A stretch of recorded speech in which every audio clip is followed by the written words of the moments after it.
Good day, Dr. Mkumbuzi, our lecturer for Accounting Theory and Financial Reporting under the Masters of Accountants program at the University of Zimbabwe.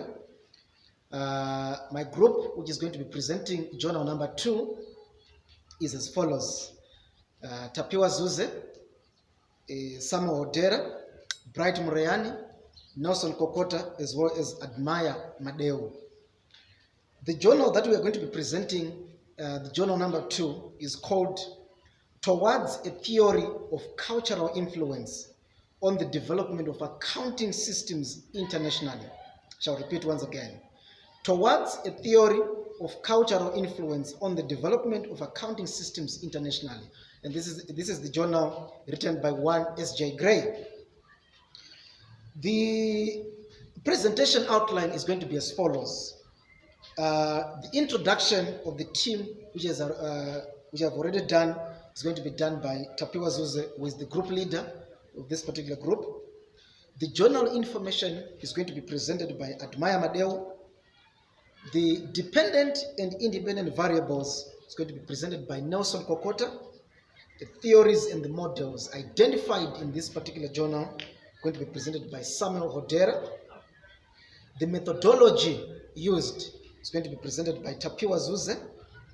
The findings, both positive and negative, are going to be presented by Bright Mureyani. And then lastly, the application of this journal, the applicability of it in Zimbabwe, is going to be presented by Madewu. So therefore, listen to the presentations as they come through. Thank you.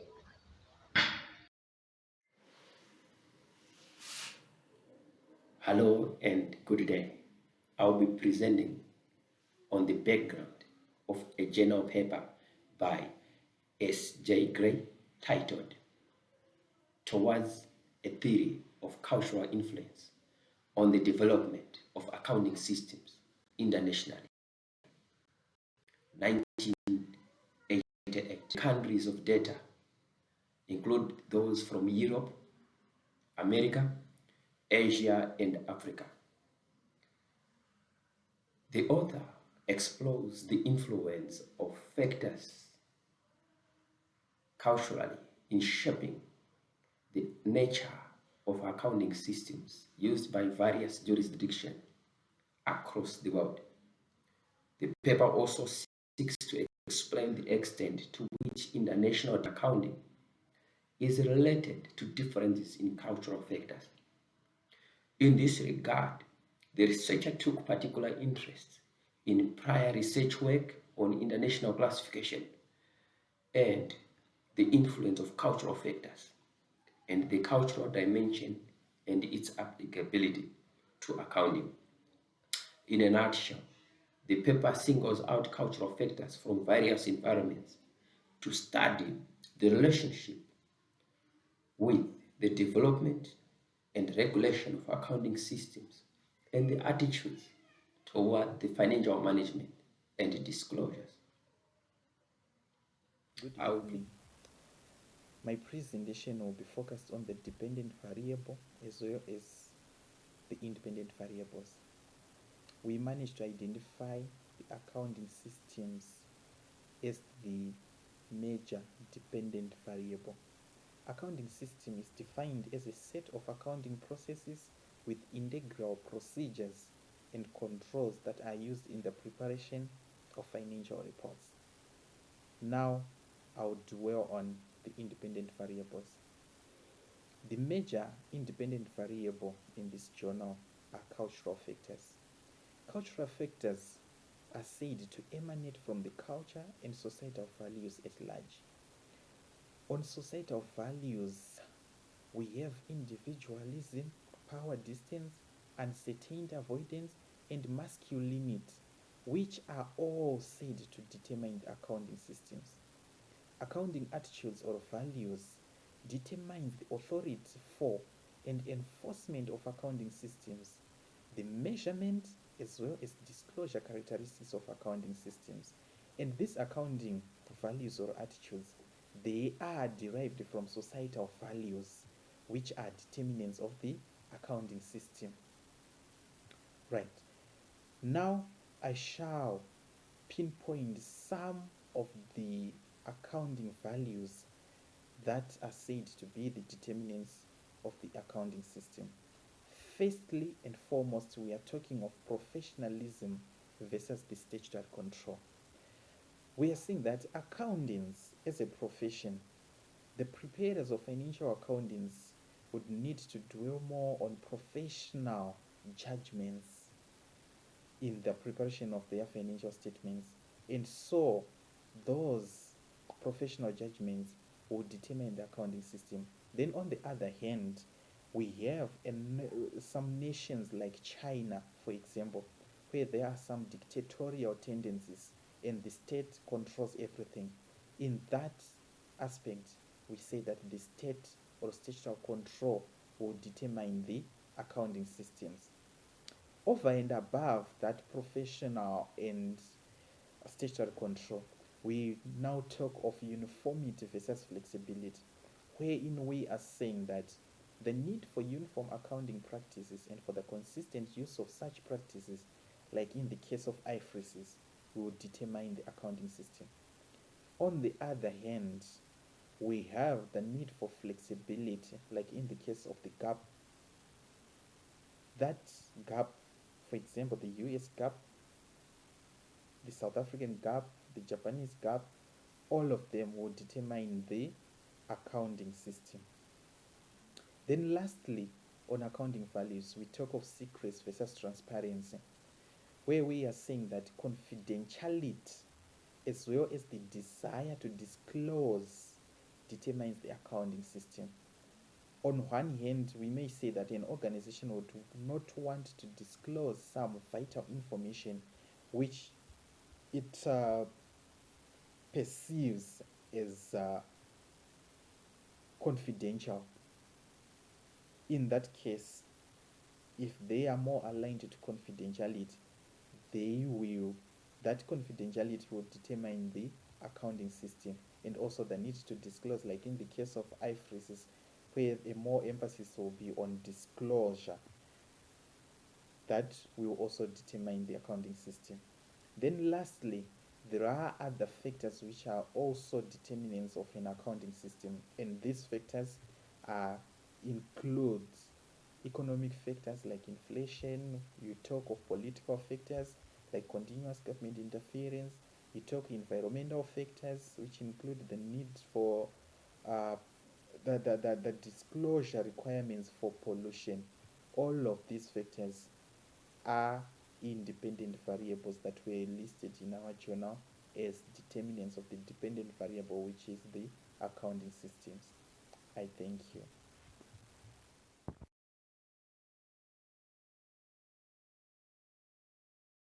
Welcome, ladies and gentlemen, to this section where I'm going to take you through the theories that are incorporated in the journal towards a theory of cultural influence on the development of accounting systems internationally. The first theory reflected in this journal is the theory of regulation.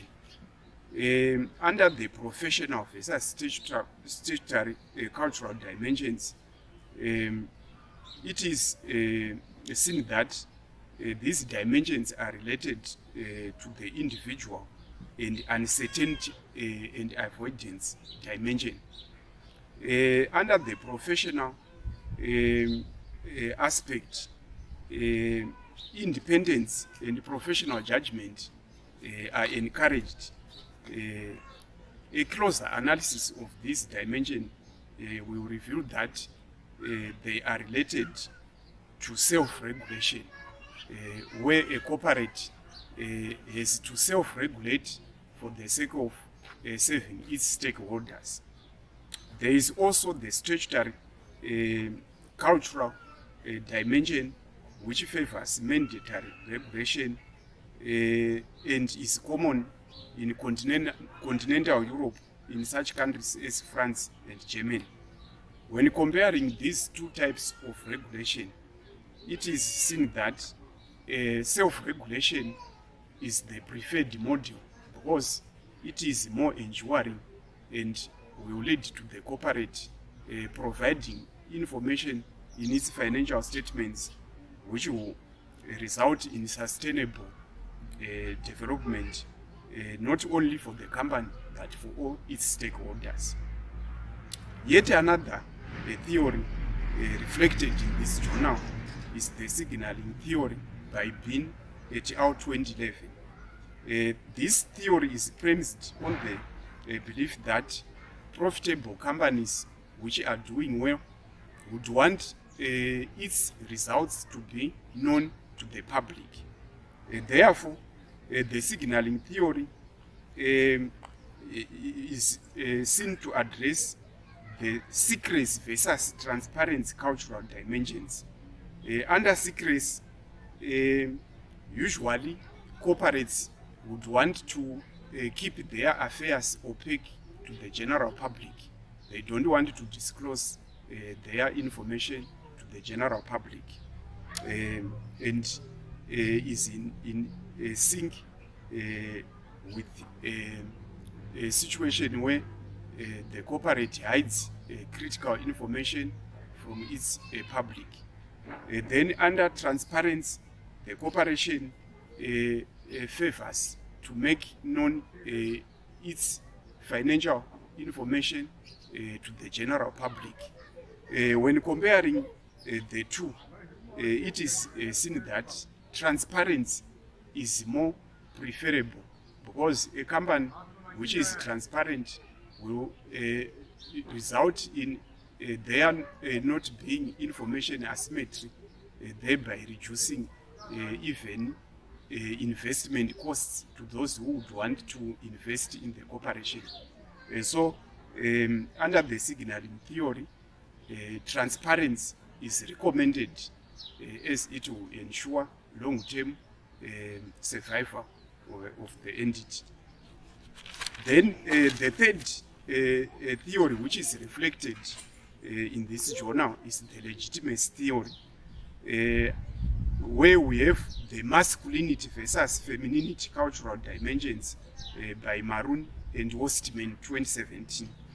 Masculinity stands for achievement, heroism, assertiveness, and material success, while femininity dimension favors relationships, modest, caring for the weak, and quality of life. Legitimacy theory is in sync with femininity dimensions, where a firm discloses non-financial information to manage stakeholder expectations and show allegiance to prevailing social norms. In order to gain societal legitimacy, the firm would complement financial reporting with a separate, sustainable, or corporate social responsibility reports, which are rooted in the femininity dimension of Hosted's 1960s cultural perspective. Therefore, under this theory, a firm is encouraged to disclose in its financial statements information which will ensure that the public will appreciate its activities, and in the long run, it will guarantee its survival. Thank you. Then as we move on to the methodology that Gray used in this journal, on the research philosophy, Gray used the positivism philosophy. The author brings new ideas on cultural influence towards the development of accounting systems internationally. In doing so, he systematically develops 4 hypotheses that would require further empirical testing and verification before being accepted as scientifically proven. So the research philosophy was positivism. The research approach, Gray used the inductive approach, which is more qualitative in nature, used the inductive approach. The author used observations and patterns from yesteryear theories, models, and publications to deduce hypotheses for further testing and verification. His primary focus was mostly on Hofstede, 1980, who wrote quite extensively in terms of the cultural influence. But his was inductive because he was now taking the cultural influence, perceptions of these other previous authors, like Hofstede, then tailor-make them to suit his biasness towards the development of accounting systems internationally. Then on the research data, Gray used the secondary sources of data. The author collected data from already published journals and articles and recorded patterns on culture and its influence. There wasn't really anything that was primary in terms of his research and take on it, but mostly he was taking from already published articles and journals, then refining them to propagate his views on culture and its influence as far as the development of our accounting systems worldwide is concerned. The research design, Gray research design was exploratory in nature. It was exploratory. The author designed the research as exploratory through bringing in new views and ideas as contributions towards the theory of cultural influence on the development of accounting systems internationally. His ideas, though, needed further testing and verification before they were authenticated as part and parcel of the theories in terms of culture and its influence globally. So his research design was exploratory in nature. Then the research strategy. Gray used grounded theory and then partly so ethnography. The author relies heavily on already established theories on culture and its influence, primarily so by Hofstede. Then to a lesser extent, the author brings in ethnography when categorizing different countries and their cultural patterns vis-a-vis the development of accounting systems. Then the research methods. Gray used the aggregative. There were actually aggregative methods as far as his research was concerned. So the author used published literature as well as country or regional specific cultural and behavioral patterns to drive home his views. So there was published literature on one hand, and then there were propagated views and behavioral patterns on the others, which were then used to be accommodated in terms of his research. So eventually, he develops his 4 hypotheses based on these aggregative research methods. Then research time horizons. It was longitudinal. The author used publications and cultural patterns that have been observed over a long period of time. So there were different generations, and he was speaking from different generations. So his timeline was not like a year or 2 years. It was spread over decades and decades as he was trying to bring his own views on what had already been established by other authors before him. Then on the population size, Gray, in principle, his population size encompasses all the countries and societies in the world. The author generalized his study to cover and draw conclusions on all the countries and regions in the world based on their cultural patterns. So this was his population size. Then the sample size now, which was then used to be able to draw the conclusions on the entire population, was made up of 10 accounting regions in the world. The author categorized his research classifications into 10 regions in the world, and that is the Germanic, less developed Latin, Near Eastern, Japan, less developed Asian, African, more developed Latin, Nordic, Asian colonial, and Anglo-Saxon. So there were 10 regions that were then used to draw conclusions on the entire world. So from these, the author then drew 4 hypotheses on cultural influence on the development of accounting systems globally. So this is how Gray approached his entire study, his entire research, and this is the summary of the methodology that he used in this particular journal. Thank you so much.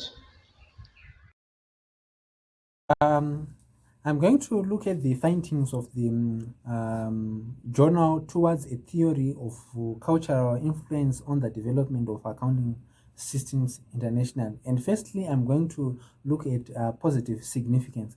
And on the positive significance, we picked that this research has contributed to a growing realization that fundamentally different accounting patterns exist as a result of different environmental differences. Remember, our journal is cultural difference on the development of accounting systems. So, what is the effect of this on the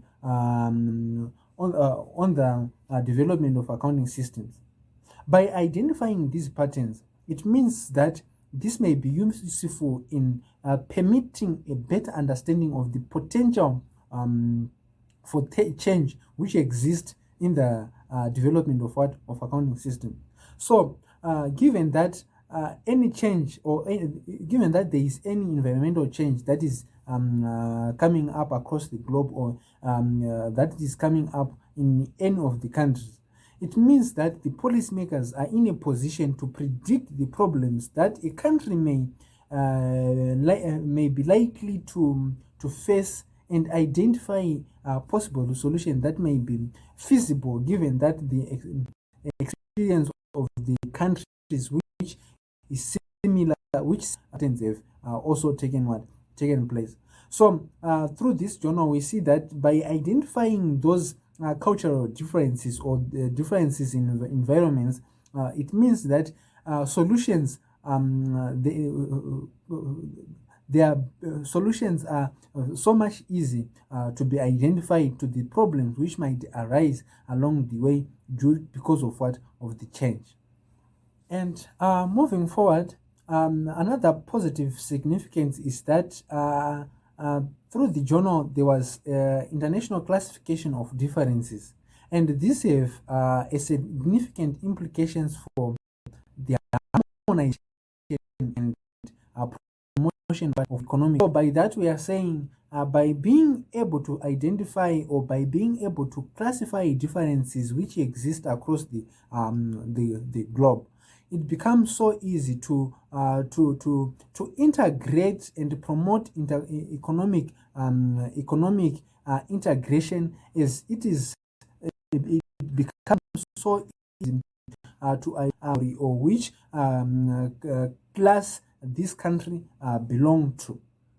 And apart from that, we see that most relevant. We see that accounting values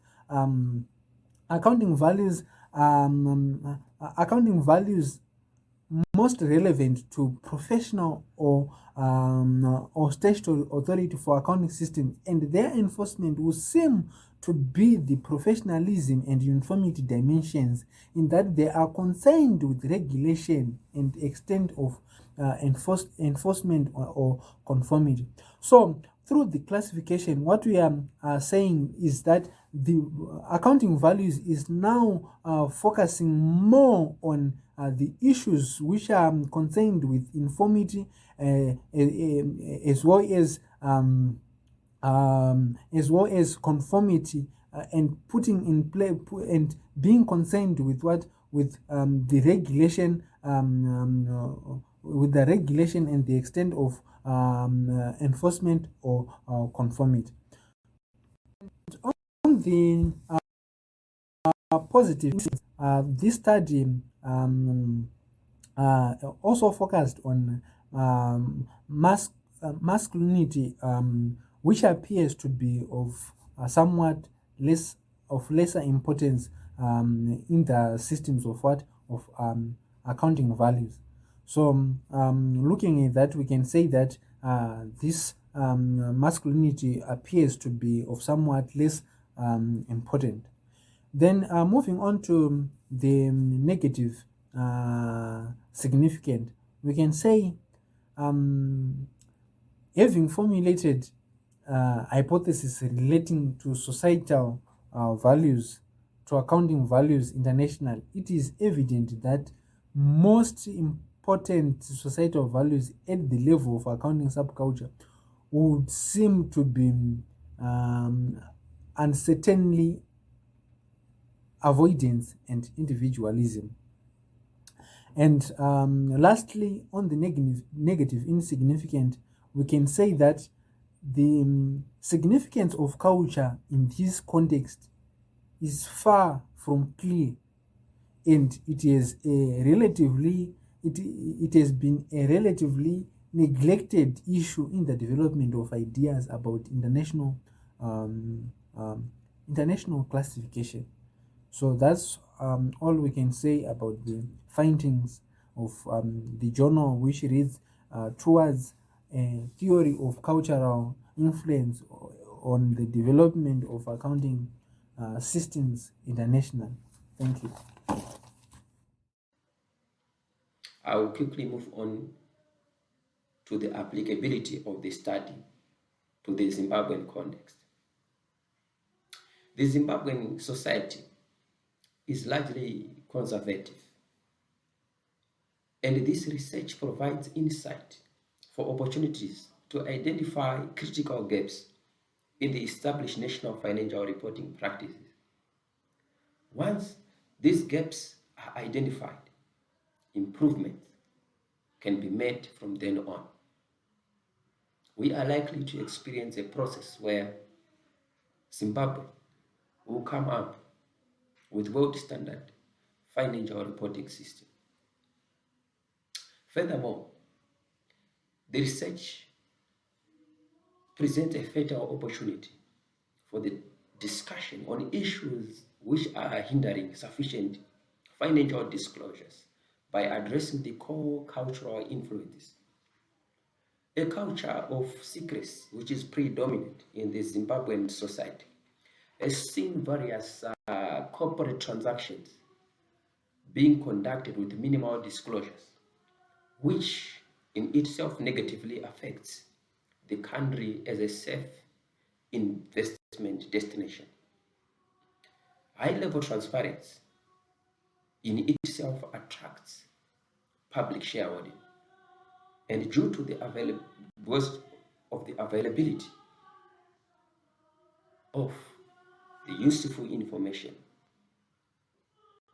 for decision making.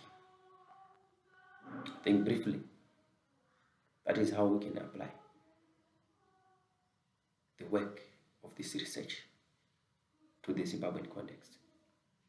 Thank you.